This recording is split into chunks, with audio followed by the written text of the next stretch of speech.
네, 오늘 한폴만패 심층 프리뷰에서 주목을 할 맨유의 선수는 최근에 영입이 된 197cm의 장신 공격수 베으로스트라는 선수를 주목을 하려고 합니다.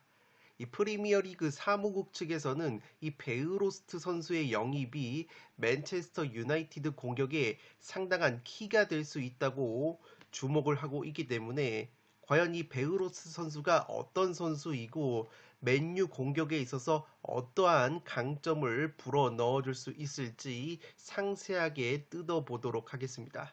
이 선수가 베으로스트라는 공격수인데 키가 2m에 육박을 할 정도로 상당히 장신 공격수라고 보시면 되겠습니다.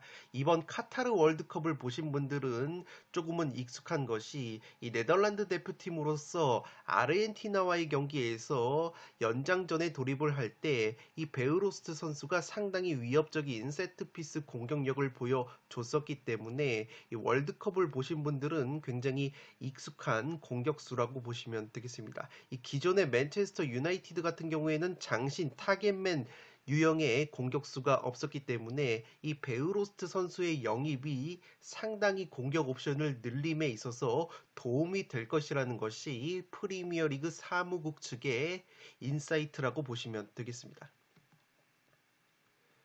첫 번째 내용부터 살펴보면 이 베으로스트라는 선수가 번리에서 임대 영입이 됐는데 에릭 테나흐 감독이 이끄는 맨체스터 유나이티드의 공격에 있어서 상당히 다양한 전술적인 옵션을 제공할 것이라고 기대를 하고 있습니다. 이 네덜란드 대표팀 공격수 같은 경우에는 키가 2m에 육박을 하지만 의외로 굉장히 왕성한 활동량을 가져가는 것이 특징이라고 보시면 되겠습니다.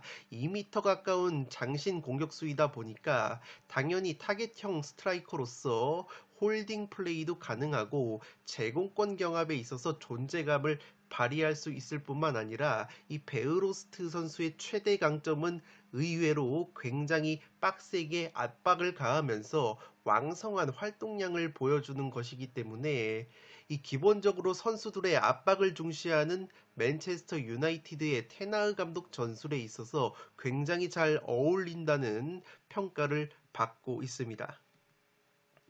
실제 데이터로 증명이 되고 있는데 2021-22 시즌, 그러니까 지난 시즌 번리가 1부 리그에 있을 때 이 베어르스트 선수가 90분당 평균 압박 횟수가 48.7회로 프리미어리그에서 가장 많은 평균 압박 횟수를 보여줬었다고 보시면 되겠습니다. 이 거구임에도 불구하고 상당히 많은 활동량을 전방에서부터 가져가기 때문에 상대의 패스 전개에 있어서 굉장히 방해를 줄 수 있는 공격 자원이라고 보시면 되겠습니다.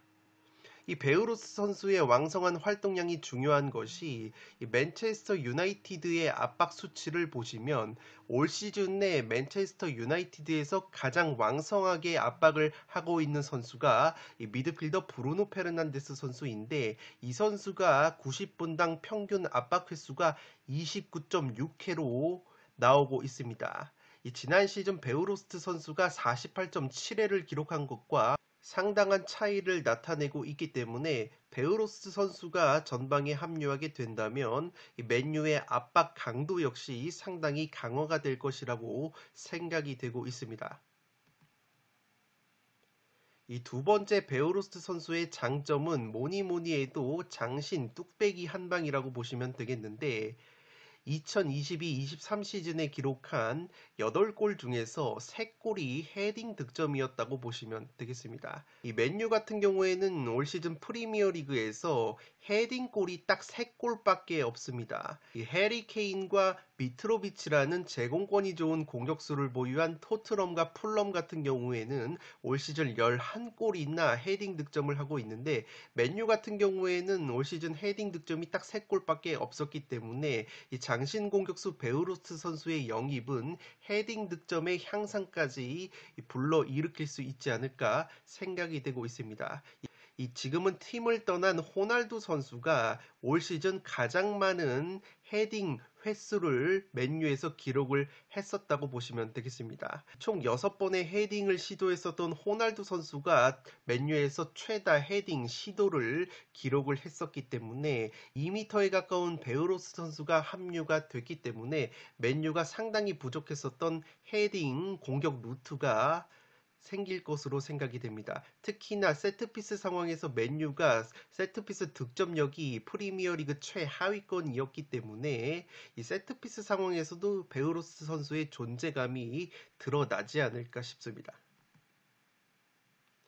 지금 보시는 데이터 같은 경우에는 올 시즌 프리미어리그에서 헤딩 슈팅 횟수를 뒤에서부터 나열한 것인데 레스터 시티, 크리스탈 팰리스, 에버튼 다음으로 맨유가 가장 적은 헤딩 슈팅을 시도를 했을 정도로 이 전방은 물론 수비수들의 헤딩이 굉장히 부족했었던 것이 바로 맨유의 공격이었다고 보시면 되겠습니다.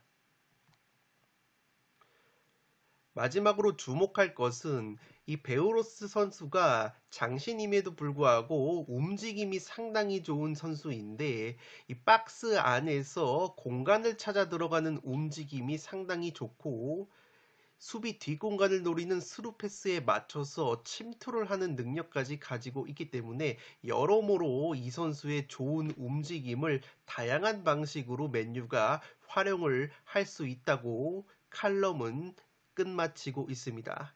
특히나 제가 이 부분을 강조드린 이유는 오늘 새벽에 펼쳐졌었던 크리스탈 팰리스와 맨유의 경기에서 맨유의 선제골 장면이 바로 이 베우로스 선수의 박스 안 침투 움직임을 잘 보여준 장면이었는데 지금 보시는 장면이 오늘 새벽에 있었던 크리스탈 팰리스전 맨유의 선제 득점 장면이었다고 보시면 되겠습니다.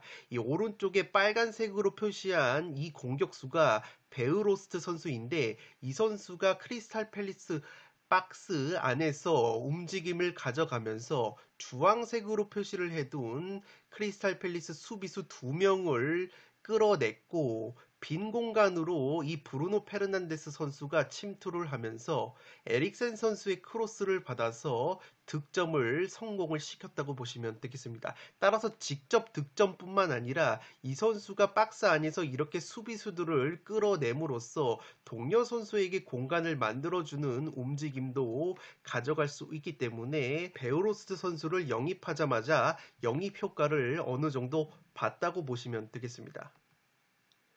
지금 보시는 것이 크리스탈 팰리스전 베우로스 선수의 평점인데 평점 자체는 6.4점으로 그렇게까지 높은 평점은 아니었지만 맨유 이적 후에 첫 경기를 선발로 70분가량을 소화를 했고 특히나 패스 성공률이 70%, 그리고 수비적인 측면에서 태클 성공 1번, 차단 1번, 걷어내기 2번, 헤딩 클리어링 1번, 리커버리 1번을 기록을 했을 정도로 역시나 수비적인 면에서도 베오로스 선수가 기여를 많이 했다고 보시면 되겠습니다. 다만 키에 비해서 이번 크리스탈 팰리스전에서는 공중볼 경합 성공도는 조금은 아쉬운 면이 있었기 때문에 이러한 부분도 차츰차츰 팀에 녹아들게 된다면 충분히 다양한 공격 옵션을 맨유에게 제공을 해줄 것이라고 생각이 되고 있습니다. 특히나 이번 아스날전 같은 경우에는 이번 시즌 아스날이 프리미어리그에서 1패를 유일하게 당했던 팀이 바로 맨체스터 유나이티드 원정이었는데 당시에는 이 베오르스 선수가 없었기 때문에 아스날 같은 경우에는 이 또 다른 유형의 맨유 공격수를 막아야 한다는 부담감이 생겼다고 보시면 되겠습니다.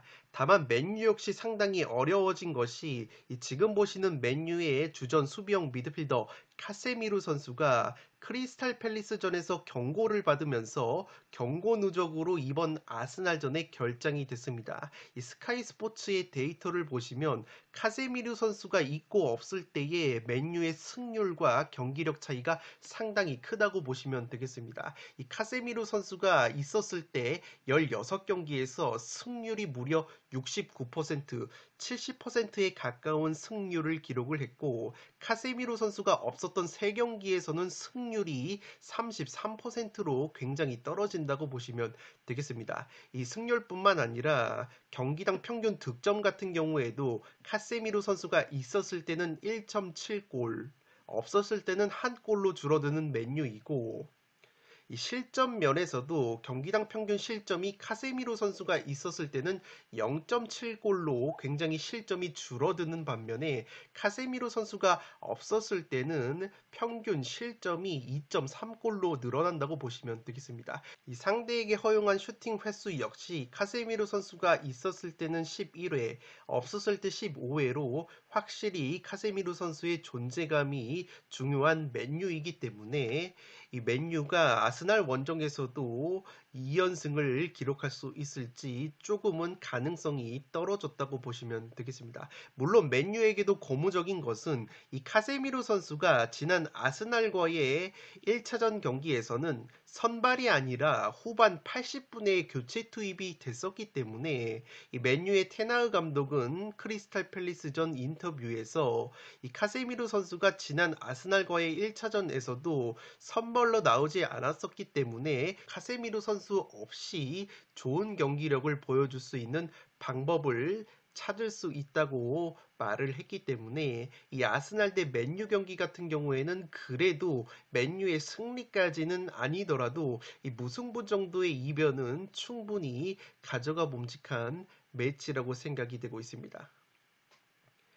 네, 이것으로 축구토토 승무패 4회차에 들어온 12번 경기 아스날 대 맨유, 맨유의 새로운 영입 공격수 베우로스트 선수를 한 폴만 패 심층 프리뷰로 다뤄드렸습니다.